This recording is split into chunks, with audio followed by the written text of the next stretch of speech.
At Yale New Haven Children's Hospital Bridgeport Campus NICU, we have 3 different kinds of rooms. The first are a little bit larger and they're enclosed with glass doors to provide a little bit more privacy for the families. So we tend to have patients up here that are here for longer periods of time. And so the parents can have a little bit more room to just settle in and even stay with their babies overnight. Our second type of room is 3-sided and it's enclosed with curtains that again provides privacy for the families. Lastly, we have our larger quad rooms, which can fit up to 4 babies. These are an advantage for when we have twins or triplets because we can enclose the area and the parents can visit their babies in one room instead of having to go to individual rooms. And that way they can be together as a family. Now we have central monitoring, so all the nurses at any point within the unit can view what the patient's vital signs are and to see how they're doing. And the alarm will go off also at the central nurses desk station. There's also a monitor in the physician conference room so that they can also see how the babies are faring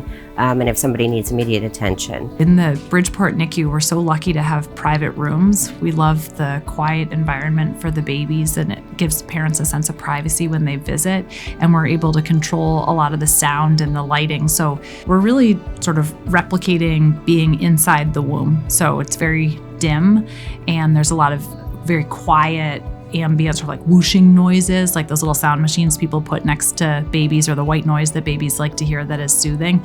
During the day, we might have the lights a little bit brighter, and then in the evenings, we turn them down. That's really for our bigger babies. For our tiny babies, we keep the rooms quite dim and quiet at all times. But it's nice for the bigger babies to start practicing a diurnal pattern where there's more light during the day and more darkness at night. The medication preparation room is an enclosed and secure room which our nurses have access to. And they can enter there generally one at a time, and it's intended to be a quiet space where there are no distractions, so you're kind of away from the noises and the sounds of the NICU. And our nurses can then focus on preparing the medications, especially for our sickest and smallest babies, without any distraction. In our NICU, we are very committed to supporting the lactation and breastfeeding goals of our mothers.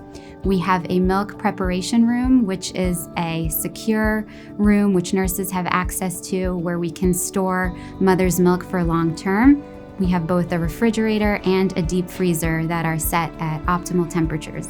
Family-centered care, I think of it as a partnership between the medical team and the parents. So whenever we can, particularly around feeding and feeding choices and timing of feeding, which is super important for parents to be involved with, we try and have the parents be a part of the decision making.